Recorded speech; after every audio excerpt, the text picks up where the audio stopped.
আসসালামু আলাইকুম। গত ক্লাসে আমরা মোবাইল ফোনের বিভিন্ন ব্যবহার বা সেটিংস সম্পর্কে জেনেছিলাম। আজকে আমরা জানবো মোবাইল ফোনে ব্যবহৃত বিভিন্ন সেন্সর সমূহ সম্পর্কে।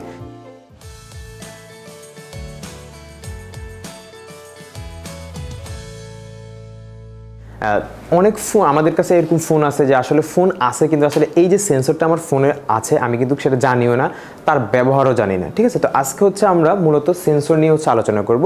তো এরকম সেন্সর যেগুলো আসলে আমাদের কার্যকরী বা যেগুলো আমাদের ডেইলি ইউজেসে ব্যবহার হয়, এই সেন্সর নিয়ে কিন্তু আমাদের ক্লাসগুলো সাজানো হয়েছে। আজকে আমরা আলোচনা করব ফিঙ্গারপ্রিন্ট সেন্সর নিয়ে। ঠিক আছে, এরপরে আমরা স্টেপ বাই স্টেপ প্রতিটা ক্লাসে নেক্সট ক্লাসে নতুন আরেকটা সেন্সর এভাবে আমরা আলোচনা করব। আজকে আমরা আলোচনা করব কি নিয়ে? ফিঙ্গারপ্রিন্ট নিয়ে। ফিঙ্গারপ্রিন্টটা আসলে কি?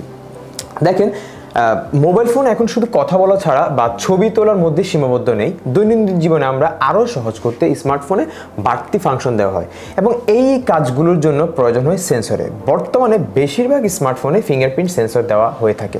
আর এই ফিচারের মাধ্যমে যেমন দ্রুত স্মার্টফোন আনলক করা যায়, ঠিক তেমনি ফোনের নিরাপত্তাও বজায় রাখা যায়। এটি মূলত আমাদের আঙ্গুলের ছাপের, যেহেতু ফিঙ্গারপ্রিন্ট এটা আঙ্গুলের ছাপের মাধ্যমে হয়ে থাকে। আর আমাদের আঙ্গুলের ছাপটা এমন, এটা আপনি পৃথিবীতে কারো আঙ্গুলের ছাপের সাথে কারো আঙ্গুল কখনোই মিলবে না। ঠিক আছে, তো সেমভাবে আপনার যদি একটা ফোনে যদি আপনার ফিঙ্গারপ্রিন্ট থাকে, আপনার ফিঙ্গারপ্রিন্ট ছাড়াই কিন্তু অন্য কারো প্রিন্টে কিন্তু আপনার ফোনটা আনলক হবে না। এবং এই ফিঙ্গারপ্রিন্টটা যেটা নিরাপত্তার কথা বলছে, যেটা শুধু ফোনের সিকিউরিটির জন্য না, বর্তমানে আমাদের আপনি মোবাইল ব্যাংকিং বলেন বা আমাদের যে অ্যাপসগুলো আছে বিকাশ, নগদ, এই অ্যাপসগুলোতে কিন্তু এই ফিঙ্গারপ্রিন্টের ফিচারটা কিন্তু অ্যাড করা হয়েছে, যে আপনি পাসওয়ার্ড বারবার টাইপ করতে হচ্ছে না, আপনি জাস্ট কি দিচ্ছেন, ফিঙ্গারপ্রিন্ট দিচ্ছেন, সাথে সাথে কিন্তু আপনার অ্যাপসটা কি হয়ে যাচ্ছে, আনলক হয়ে যাচ্ছে। আর এই ফিঙ্গারপ্রিন্টটা কিন্তু কয়েক ধরনের হয়ে থাকে। কয়েক ধরনের বলতে কি, যেমন আপনার যদি নর্মাল ফোনগুলো হয়, যেমন আমরা আগে যেটা দেখতাম যে ফিঙ্গারপ্রিন্টটা থাকতো কি ব্যাকশেলের পিছনে থাকতো, আমরা ব্যাকশেলের পিছনে দিলে মানে আমার ফোনটা আনলক হতো। দেন একটু আপগ্রেড হওয়ার পরে ফিঙ্গারপ্রিন্টটা চলে গেছে সাইড মাউন্ট, মানে সাইডে আমার ফিঙ্গারপ্রিন্টটা থাকতো। ঠিক আছে, যদিও এইটা আসলে আমাদের ইউজের একটু প্রবলেম হইতো, কারণ আমরা যখন পকেটে ফোনটা রাখতে যাই তখন কি হয়ে যায়, আমাদের ফিঙ্গারপ্রিন্টে লেগে ফোনটা আনলক হয়ে যায়। ঠিক আছে, তো এই জিনিসটাকে আরও আপগ্রেডেশন করে বর্তমানে আমার ফিঙ্গারপ্রিন্টটা কিন্তু একদম ডিসপ্লের মধ্যে, যেটাকে আমরা বলি ইন ডিসপ্লে ফিঙ্গারপ্রিন্ট, ডিসপ্লের মধ্যে চলে আসছে।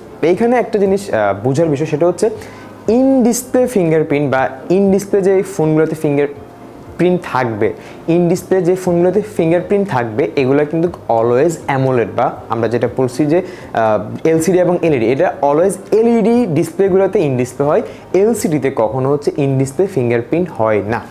আরেকটা কথা এখন বর্তমানে যে অ্যান্ড্রয়েড ফোনগুলো আছে, আপনি অ্যান্ড্রয়েড ফোনগুলোতে আপনি একবারে লো বাজেট ছাড়া সবগুলো ফোনে কিন্তু আপনি ফিঙ্গারপ্রিন্ট পাবেনই, মানে প্রত্যেকটা ফোনে কিন্তু ফিঙ্গারপ্রিন্ট দেওয়া আছে।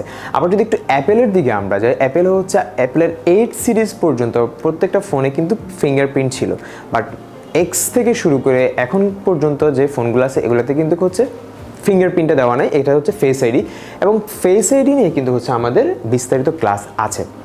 ঠিক আছে, তো আসলে এই ফিঙ্গারপ্রিন্ট সেন্সর সম্পর্কে আপনারা আশা করি বুঝতে পেরেছেন যে আসলে ফিঙ্গারপ্রিন্ট সেন্সরটা কি বা কোন ফোনগুলোতে আসলে ব্যবহার করা হয়। ইনশাআল্লাহ নেক্সট ক্লাস আমরা ফেস আইডি সম্পর্কে ডিটেলস জানবো। তো সেই পর্যন্ত সবাই ভালো থাকুন, সুস্থ থাকুন। আল্লাহ হাফেজ।